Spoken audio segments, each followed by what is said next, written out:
What up, everybody? It's your boy Spayce. Hey. Y'all is tuned in to the best show on the internet. We call that Urban Nerd Weekly. And you are tuned in to that. Like I said, man, this is episode number 8. We're going to be talking about all kind of stuff. We got to get up into self-driving cars that be flying. Kodak Black done went back to jail. People eating Tide Pods and shit. And, like, it's a tsunami in Alaska. But first, I gotta talk to y'all about YouTube and shit. So, let's get into it. Right about fucking now!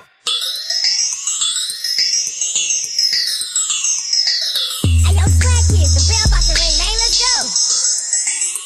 I'm a nerd. I'm a geek. I'm a nerd.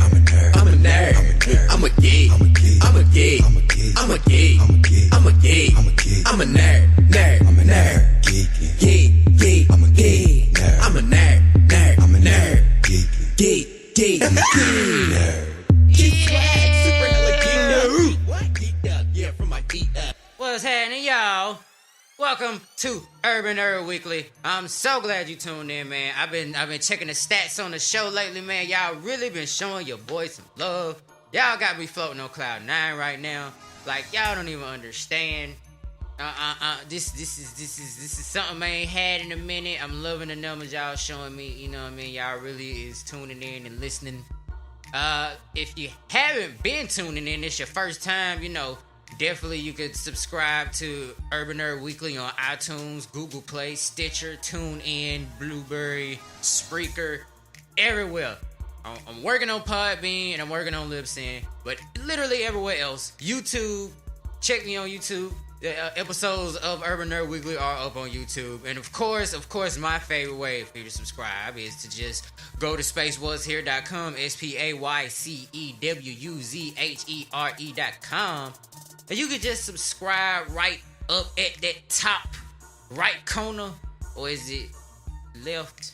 I think it's the right corner. It's gonna tell you. You can read. I don't have to talk to you like that. Or if you're on the mobile version, I've been meaning to tell people this. If you're on your mobile device and you go to spacewashere.com, then you just scroll all the way to like beyond the blog post to the bottom, and everything is because my site is optimized for mobile, so it's easier for you to read and all that good stuff, and it loads a little faster and all that good junk. So got all that business stuff out of the way. Let's get into it, man. Like I said, we got a couple things here to talk about this week. A lot's been going on. The new year has not been at all slow with bringing in the nerd news. That's what we get into first. Is the nerd news. First piece of nerd news is, you know, our main story for this week's episode is the YouTube partner program. What is going on with that? Now, you know, this is an issue for people like me because, you know, all the guys have been following me for a while. If you haven't, you know, I've been doing this for a minute. And this is my most recent podcast, and this is the one I'm having the most fun with right now, and the one that's getting the most kind of love I'm getting right now. But you know, I've been creating content since like 2008, man, and so I'm getting ready to get a new YouTube page together, especially for, you know, all my Urban Nerd Weekly listeners. And now it seems like YouTube just wants to move the goalposts. Now, I'm not taking this episode to shit on YouTube. I still gonna show YouTube love because, you know, they still giving guys like me a platform to be able to show you guys certain things that I wouldn't even be able to have access to do without them. But at the same time, you know, the way that guys like me make money online is through the monetization programs that YouTube has, which, you know, and such programs like it. But the YouTube one is one of, you know, the first people to pay out. Or start paying folks.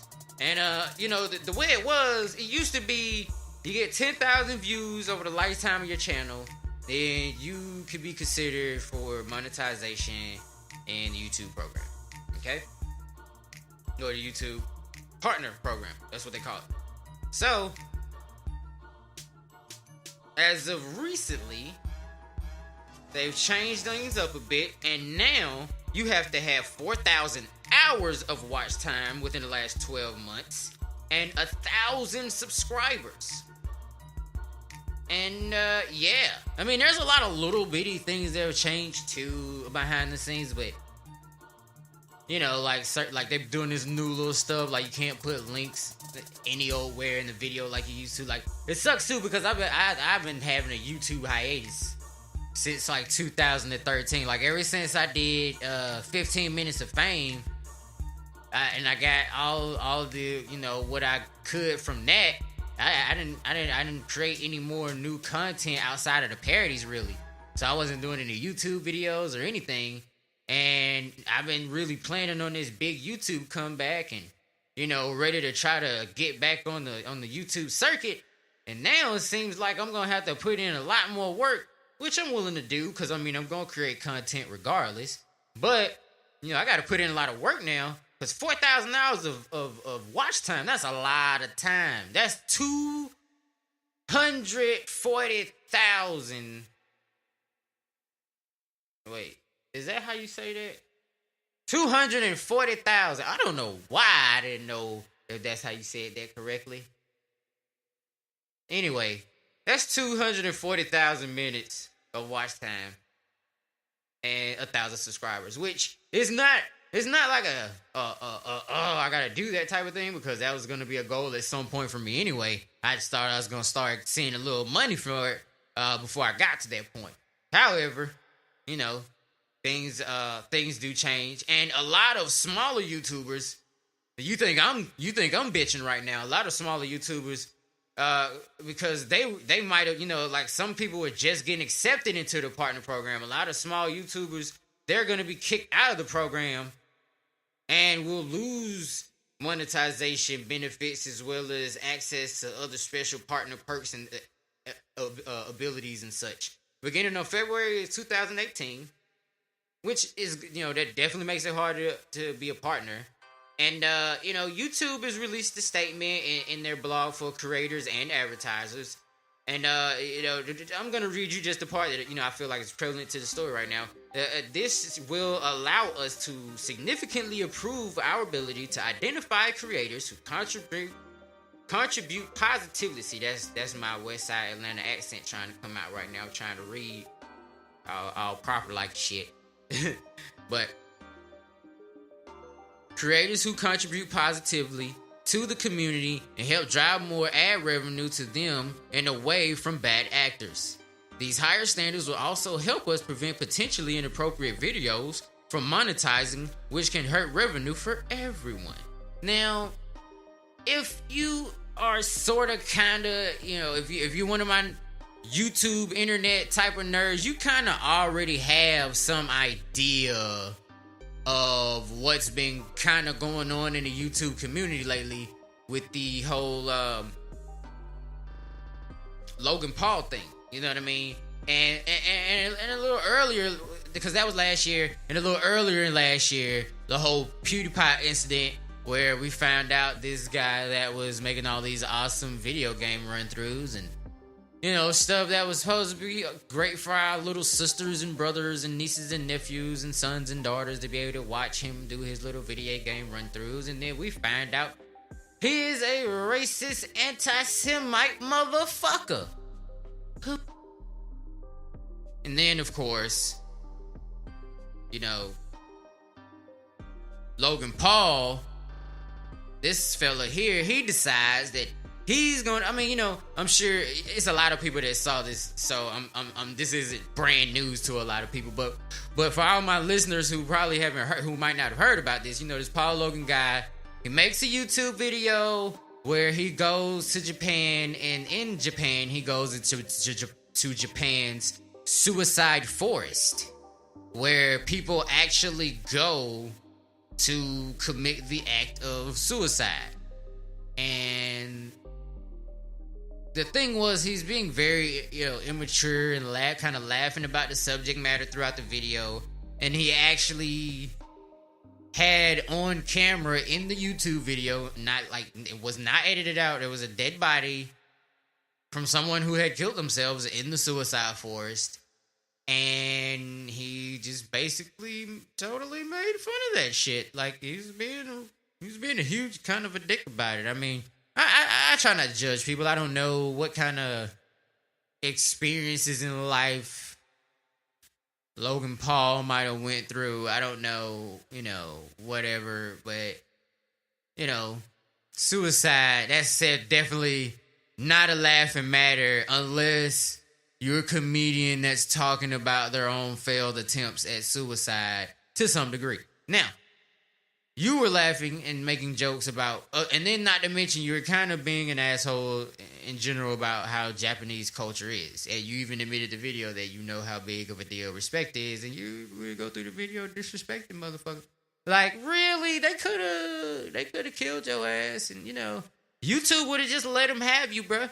They would have just kept all that ad revenue. You wouldn't have been fucking found, and they could have, spun a nice little cute story about how one of their YouTubers just disappeared from the scene one day. And by disappeared from the scene, they mean your ass was assassinated by some nigga named Tojo or some shit. Now, the problem is, a lot of people feel like, this is one of those situations where it's like the teachers get mad at the whole class just because, Carlos is being a dick again. Like there's always that one bad kid in your class.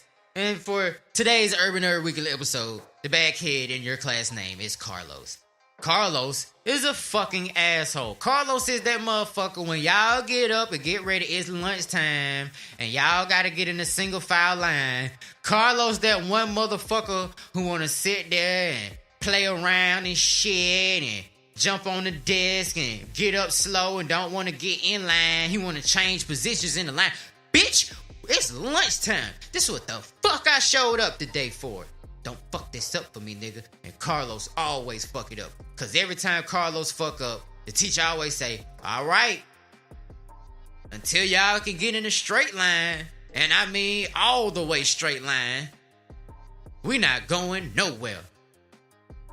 So now, because of Carlos, we ain't fucking going nowhere. Now you my problem, bruh. One bad apple, and the teachers all said the same thing. One bad apple spoils it for the whole bunch. And little Carlos, being a little shithead, and now I'm mad at him, and now I'm mad at her. Now I'm mad at you, teacher. Now I'm mad at you, YouTube. Cause this is bullshit, bitch. I gotta wait longer for lunch cause Carlos' fucking mom doesn't pay him enough attention at home and shit. Hey, this is bullshit. Why don't you just tell Carlos to shut the fuck up?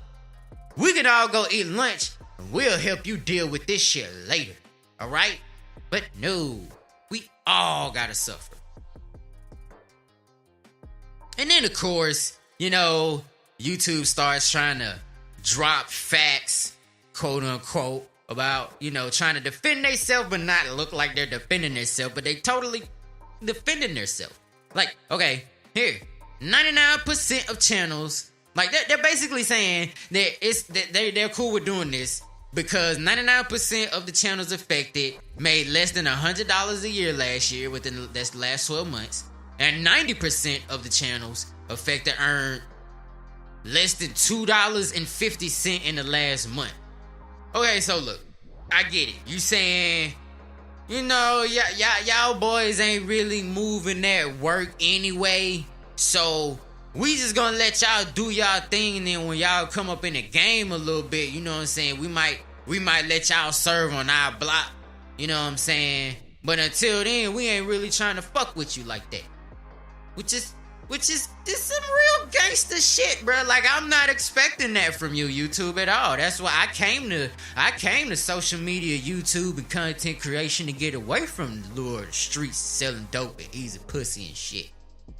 So I wasn't expecting that from you at all. Shame on you. And I also saying that any channels that are booted from the program, like a lot of people are, will be paid any money that they've made so far based on the AdSense policy. Based on the AdSense policy basically means that if you ain't made more than $20 anyway, you still ain't gonna see that shit, bro. So, better get that watch time up. Better get them subscribers up. By the way, I got the YouTube channel. So the link is will be in the show notes. I'm gonna start having all the links that I say in the episode in the show notes from now on, or at least definitely try. It'll definitely either be in the show notes or in the blog post that I put it in on spacewashere.com, which is the most likely scenario. Because when I do the show notes, I'm kind of going fast because I'm usually trying to post the episode and I got to get all the other stuff ready, like the promo, and I usually have a lot of some other regular life shit going on too. So I'm definitely gonna have all the links. Some of the links in the show notes, and all of the links, of course, will be available in the blog post that the episodes will always be in on spacewashere.com. So you can always log in there and, get in where you fit in as far as, these links is concerned. Fuck with your boy if you fuck with your boy. So, because of Logan Paul and PewDiePie, and I was gonna like him so much just because he was on the episode of South Park and shit, but because of that, now YouTube will now manually review Google preferred channels, which are the top tier big YouTuber channels, which they got a little extra cheese just because they got so much traffic on their pages that Google had the opportunity to charge advertisers more to put commercials or advertisements on their videos, which got extra cheese into the pockets of both the content creators and YouTube and Google. However, Google preferred channels will only get ads now after being verified by a human person based on YouTube's ad-friendly guidelines. Basically, big YouTubers will now be under way more scrutiny and will be more quickly demonetized than anybody else's channel just because of the actions of these guys. Now, on a certain level, that's kind of trying to solve the problem, because they're not the only two YouTubers that have kind of, curtailed the rules and, done some things that are probably against the policies that are on YouTube and Google and such. However, because I guess their incidents didn't create such a stink, they weren't really too much penalized, and most of their fans and followers would agree with the lack of penalization on most of those people's channels anyway. However, situations like that, such as making fun of suicide and being a Jew hating nigger fucking hater, you can't do that shit, especially when you're white. I'm gonna tell the fucking truth. Urban Nerd Weekly Spayce was here on the real. You're white. You can't get away. It's like the only thing you can't get away with.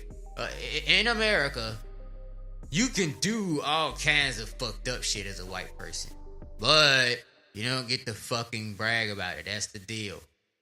Black people, we get to brag about whatever the fuck we want, cause we wasn't gonna get away with that shit either fucking way. Straight up. You hear me? So, the funny part is, I'm willing to bet that YouTube's gonna do some slick shit, like they gonna let these big YouTube channels videos, they gonna let them rack up a couple million views just because they know they're gonna get them, and they gonna make money off that little ad that they get to put up on the page of the video getting showed anyway. You know what I'm saying? So they still gonna make some money off the page even if they ain't monetized it and put no ads in the actual video, because they can still make money on the page that the video is on. So they gonna make that money first, and they're gonna slow their roll before they approve your video for having that ad on there. So not only is that the case, but now you kind of don't even want to be a big YouTuber anymore. You want to be right in the middle. It's just like almost America. Because when you get real rich, you're a target. When you get a lot of views and followers, now they trying to catch you slipping because they ain't trying to have this incident happen again. All I know is, with that being said, I'm gonna need you guys to subscribe to the Spayce YouTube page.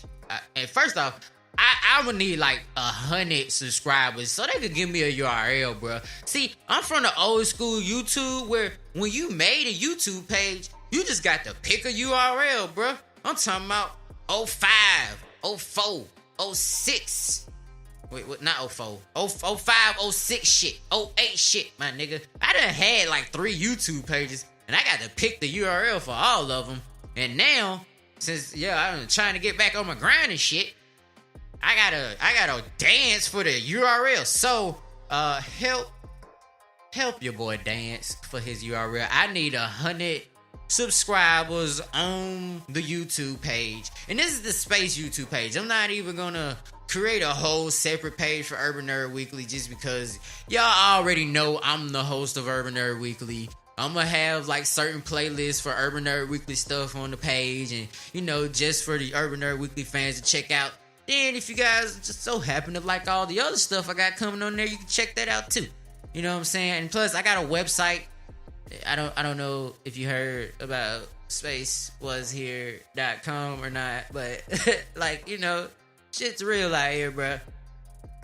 I'm gonna have all my YouTube videos on my website, so I'm just gonna be like, hey, subscribe and shit. I want a URL, bro. This is like being homeless or something. It's like youtube.com / number. I don't know what that shit is. I don't even remember one part of that URL, man. I don't even know how to promote that shit. Old school social media and shit. Anyway, OG social media. OG content creator. Urban Nerd officiator. Okay.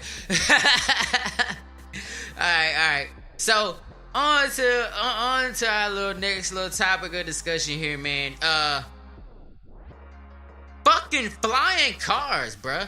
Okay, as a nerd, as a part of the nerd world, I've been waiting on this forever. But as a part of, a 90s baby, niggas really like, bruh, this is it.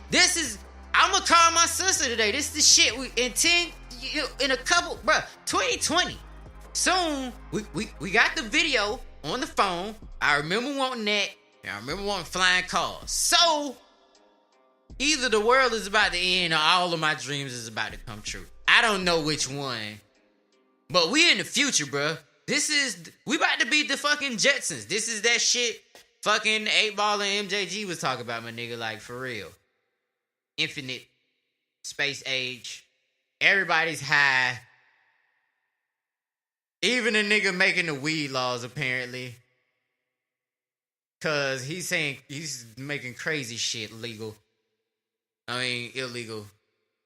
Or, I'm gonna talk about that on the next episode of Urban Nerd Weekly. Anyway, right now, a lot of auto companies have been investing money in parts and technology to be a part of this whole little first wave of flying cars. The Aeromobile 4.0 flying car was introduced at the International Paris Air Show held at Paris Le Bourget Airport on June in 2017. Like, it's already available for pre-order, and it's gonna be delivered to customers by 2020.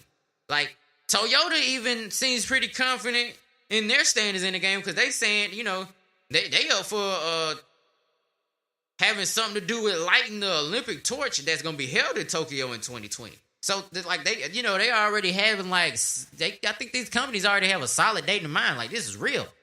Shit's about to be real out here in these streets. There ain't about to be no cars on these streets. It's gonna be in the sky. It must be real because the big boss dog over at Uber seems to believe that in the near future, Ubers will be flying. And they've even hired Selena Mikolajic.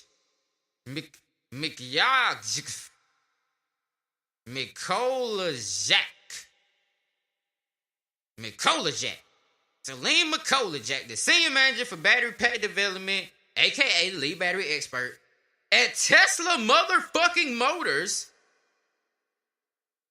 to help get their own flying car project off the ground. No pun intended. That is exactly how he said that shit. Bow, nigga. Like, and then in related news, like right before I was like when I was getting the stories together for this episode of Urban Nerd Weekly, it was this part of the show was originally just supposed to be about self-driving cars, but just within the week's time span between episodes, they've not only been talking about flying cars, but originally it was about self-driving cars because that's the real big talk of the tech town lately is.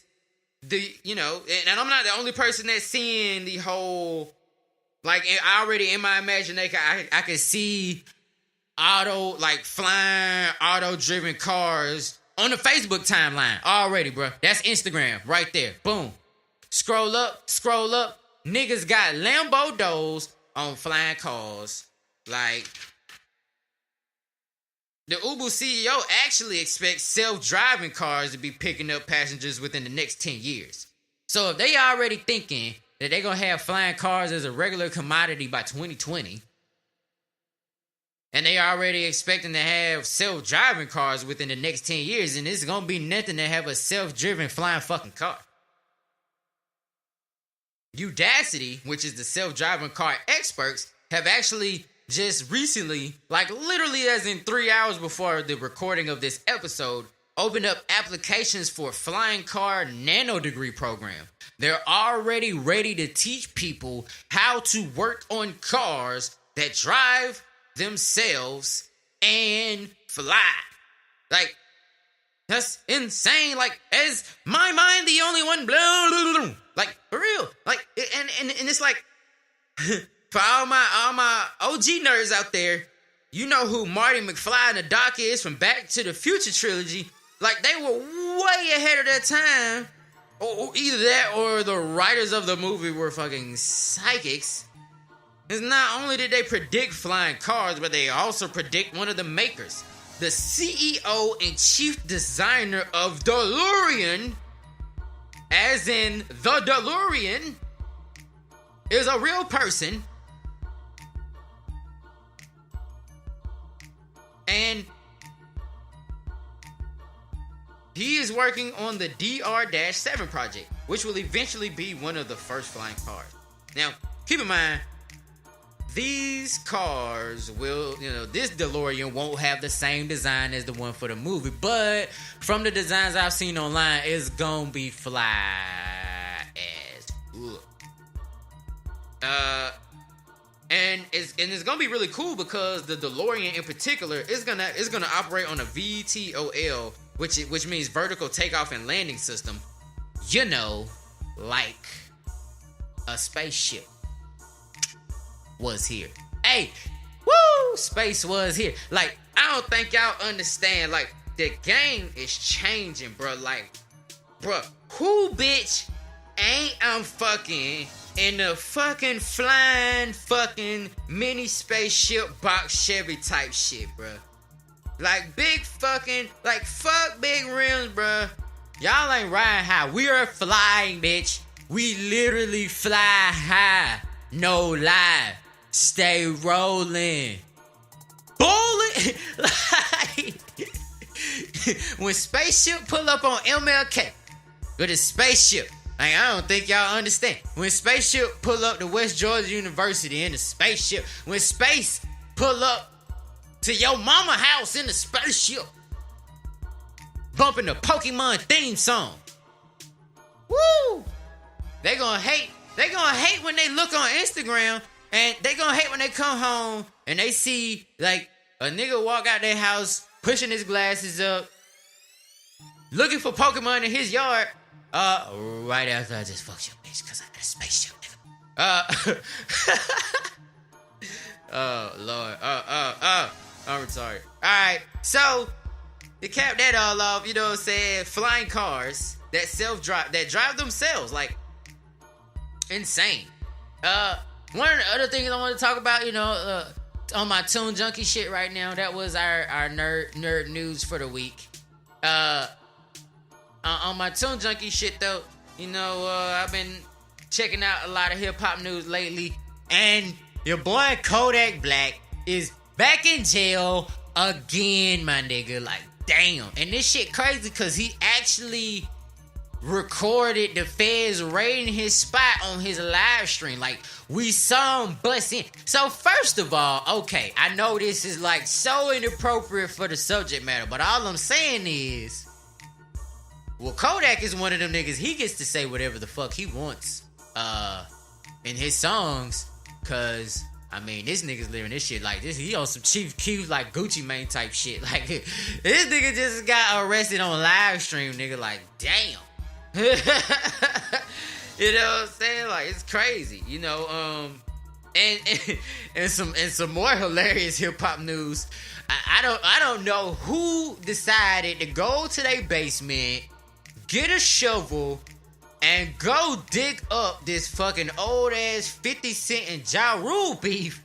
But somebody sprinkled some pixie dust on Ja Rule, cause he just hopped on Twitter last week and just started talking mad greasy shit about Curtis Jackson and shit, bro. Like, it was hilarious. Like, I'm gonna try to find me some screenshots to add into the blog post so I can show y'all, cause it was stupid, bro. Like, if y'all don't know, 50 Cent and Ja Rule was beefing like when I was like 13, bro. Like, they beef is like older than Twitter, bro. Like, that's how long ago it was.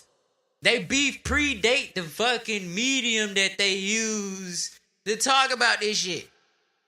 And if you don't remember, back in the do-rag and wife beater and saggy jeans and Timberland days of hip-hop culture, 50 Cent, then a budding new rapper, was beefing with the Drake of his time, Ja Rule, who was rapping and singing with Ashanti and shit. And they was beefing, and you know, he pulled the T.I. verse Lil Flip, and you know, they beef, and 50 Cent just pretty much ended that nigga shit. I mean, if I'm wrong, you know, anybody can feel free to correct me, but I was there, nigga. There were no more Ja Rule hit singles, and there were more 50 Cent hit singles. And then even after 50 stopped dropping heat and shit, we kept still giving a fuck about him, bruh. So, it's just hilarious to see this shit resurrected after so many years. I realized how old I was when I started laughing at how old this shit is. Like, damn. But in some sadder Tune Junkie news, or Tune Junkie stuff, Chicago rapper Fredo Santana, he had like some sort of heart condition type thing going on. I don't want to misquote, but he did pass away a few days ago, and the hip hop community is once again, you know, mourning and giving condolences to the life and art and contributions that Fredo Santana did bring to the game, and rappers such as Lil Reese and personalities such as DJ Academics have definitely been, you know, putting in their 2 cents on social media and all his fans and such. So I think a definite R.I.P. goes out to Fredo Santana and his camp and his family. And yeah, man, it's some real crazy stuff going on. You know, right before I get on up out of here, this is a story I meant to really touch on last week, but yeah, I kind of ran out of time, and it's funny too because I'm starting to wonder if maybe I'm gonna make the show a little longer. But I think I want to get the following up first, and you know, I really want to get to know you guys a little better, and you know, get a better idea of how I'm gonna structure the show, because I'm switching up the game a little bit, and you know, the show is gonna go through a couple of tweaks here and there, so you'll definitely be seeing a lot of improvements, or well, you won't be hearing a lot of improvements and seeing. You know, that old SpaceWasHere.com and such. All the improvements I got coming up. I'm having so much fun doing this shit. But this story is so crazy. I almost wasn't going to say anything about it, but I think I'm going to go ahead and give my 2 cents in before I get on up out of here. Comedian Aziz Ansari wasn't, you know, in the court of law accused of sexual misconduct or anything, but you know, if anybody knows about the whole Me Too and the all the allegations that are just pouring out ever since Harvey Weinstein's been ousted as a sexual harasser, a lot of people have been getting exposed in the entertainment industry for similar behavior. And it's getting to the point where it's a little diluted. Like at first, it was great. A lot of victimized people had a voice. They had a chance to speak and say, give a, finally get to release some of their negative experiences they've had to endure from people in power.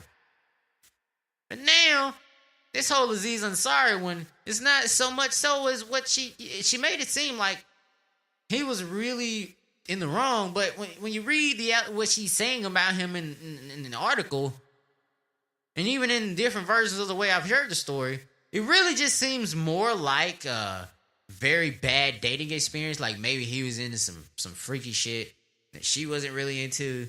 But when you read it, you kind of read and can tell that she's not really telling him that she doesn't like it. She's kind of pretending to go along with it, hoping he like fucking reads her mind or some shit. I don't know. Like I don't want to like shit on somebody for speaking up at a time where they felt like something wrong happened, but I think there is a definite fine line between sexual misconduct or misappropriation even, and just, a terrible level of miscommunication. I don't know. You guys let me know what you think. Hit up spacewashere.com or soundcloud.com/Urban Nerd Weekly. Hit me up on Twitter, Space Was Here, Instagram, Space Was Here, Facebook, Space Was Here. Whatever you're on, I'm on it. Hit me up on there. I'm on it.